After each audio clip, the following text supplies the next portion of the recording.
Registration of FIR 154 के तहत होगी। 157 CRPC ज़वाद फे ज़ाब्ता फौजदारी डिस्पेंस विद करती है सिर्फ और सिर्फ तफ्तीश को, इंदराज मुकदमे को डिस्पेंस विद नहीं करती। पुलिस वाले गलत शेल्टर लेते हैं कि हमने 157 की कार्रवाई कर दी। 157 की कार्रवाई आफ्टर रजिस्ट्रेशन ऑफ FIR है, बिफोर रजिस्ट्रेशन ऑफ FIR नहीं है।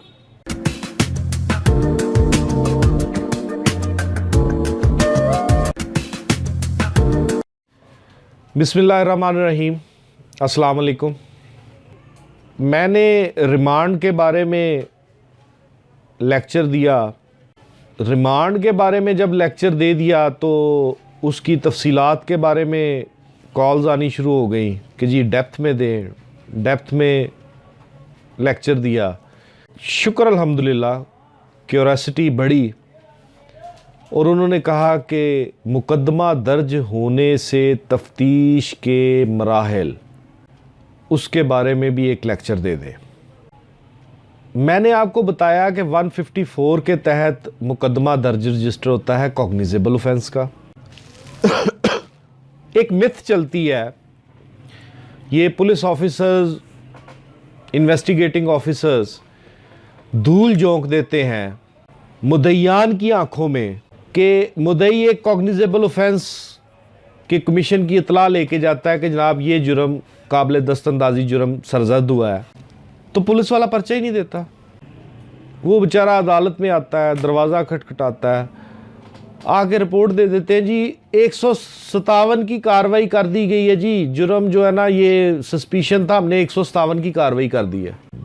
जहन में रखें, 157 की कार्रवाई रजिस्ट्रेशन ऑफ FIR को डिस्पेंस विद नहीं करती।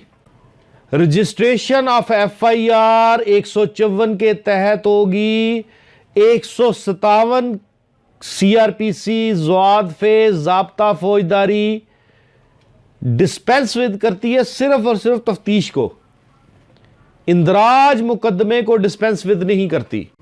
पुलिस वाले गलत शेल्टर लेते हैं कि हमने 157 की कार्रवाई कर दी। 157 की कार्रवाई आफ्टर रजिस्ट्रेशन ऑफ FIR है, बिफोर रजिस्ट्रेशन ऑफ FIR नहीं है। कानून कहता है कि बिफोर रजिस्ट्रेशन ऑफ FIR आप इंक्वायरी भी नहीं कर सकते। अगर बिफोर रजिस्ट्रेशन ऑफ FIR आप इंक्वायरी करते हैं, उसके बाद आप पर्चा देते हैं, तो 182 कहां पे लेके जाएंगे? क्योंकि 182 कहती है कि जो बंदा पुलिस को गलत इतला देगा वो 182 के तहत उसके खिलाफ कार्रवाई होगी। और अगर पुलिस ने पहले इंक्वायरी की और उसके बाद पर्चा दिया तो वो इतला कैसे गलत हो सकती है? उसमें तो पुलिस खुद इन्वॉल्व हो गई। ये मंशा है कि 154 की कार्रवाई से पहले कानून ने इंक्वायरी से ममानत क्यों की, क्यों रोका पुलिस को कि आप इंक्वायरी नहीं करेंगे? कि स्टेचू में 182 भी है, अगर आप मुकदमा दर्ज करते हैं वो गलत इतला साबित होती है तो आप 182 की कार्रवाई कर सकते हैं। उसके बाद पुलिस इन्वेस्टिगेटिंग ऑफिसर 160 के तहत गवाहान को बुलाएगा। कोई गवाह इनकार नहीं कर सकता आने से। A person who is acquainted with facts cannot refuse to an IO कि मैं आपके पास नहीं आता, या वो IO जाता है और वो ये इनकार कर दे कि मैं आपको नहीं बताऊंगा। किसी गवाह के पास ये इख्तियार नहीं है कि वो ये कहे कि हाँ मुझे फैक्ट्स का पता है लेकिन मैं बयान नहीं दूंगा, मैं नहीं करूंगा। हाँ, वो ये कह सकता है नहीं जी मुझे नहीं मालूम, मेरे इल्म में नहीं, ये शेल्टर ले सकता है। गवाहान को एग्जामिन करेगा। एक बात आप जहन में रख लें, कोई भी गवाह पुलिस के सामने जब कोई बयान देगा उसके ऊपर दस्तखत नहीं करेगा, कोई अंगूठा नहीं लगाएगा। अगर दस्तखत करेगा, अंगूठा लगाएगा वो बयान बयान तसव्वुर नहीं होगा। 161 सीआरपीसी की मंशा है, 162 में बाकायदा लिखा है कि कोई भी गवाह जो भी बयान देगा वो साइंड नहीं होगी, लेकिन वो एविडेंस में इस्तेमाल होगी। अब गवाहान के बयानात 161 के तहत लिखे गए।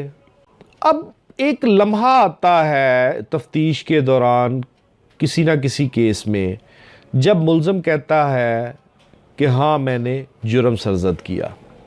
अब उस वक्त तफ्तीशी अफसर के ज़िम्मेदारियां क्या है? जब कोई भी मुल्ज़िम पुलिस कस्टडी में कहता है कि हाँ मैंने ये जुर्म किया है, इस अंदाज में किया है, और वो तमाम तरीक़ाकार एफआईआर में और पोस्टमार्टम रिपोर्ट में या उस अगर कोई दूसरा ऑफेंस है वो बिल्कुल उसको टैली करता है, तो उस मुल्ज़िम को फौरी तौर पर वो इलाका जुडिशल मजिस्ट्रेट के पास पेश करेगा और कहेगा कि ये मुल्ज़िम ने मेरे सामने इकरार जुर्म किया है और तमाम तरीक़ाकार बताया है कि जिस जिस तरीके से उसने ये जुर्म सरज़द किया है, और ये तरीक़ाकार कंप्लेनेंट के बयान से टैली करता है, लिहाजा इसका बयान रिकॉर्ड किया जाए 164 के तहत। मजिस्ट्रेट, अब मज़ेदारी की बात है कि उस वक़्त ना कोई रिकवरी हुई, कुछ नहीं हुआ, कुछ नहीं हुआ, क्राइम वेपन नहीं रिकवर हुआ, इंक्रिमिनेटिंग मटेरियल कोई रिकवर नहीं हुआ। अब जैसे ही वो उसके पास लेके जाता है और मजिस्ट्रेट उसका बयान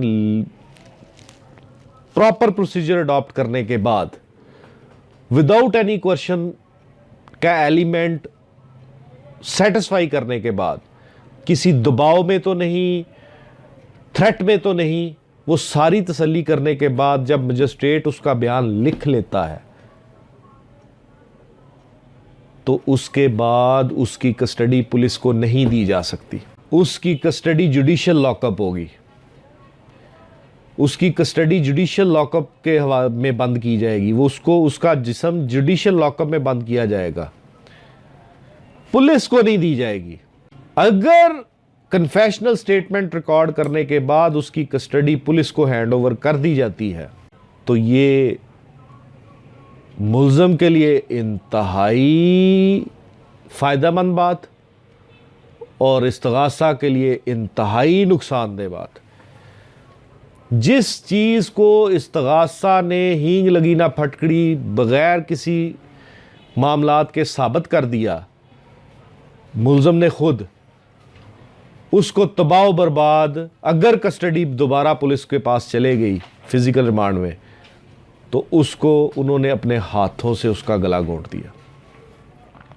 मुल्ज़िम को फ़ायदा है, वो कन्फेशनल स्टेटमेंट मिट्टी हो गई, उसके बाद जो मामलात आ गया है वो सब अगर रिकवरी करते, अब कन्फेशनल स्टेटमेंट हो गई, उसके बाद वो उससे पिस्टल की रिकवरी करे, उसके बाद इंक्रिमिनेटिंग मटेरियल की रिकवरी करे, सब मिट्टी। आज के लिए इतना ही, इसके बाद मैं अगले इसी को कंटिन्यू करूँगा कि आगे क्या क्या प्रोसेस आता है। Thank you very much.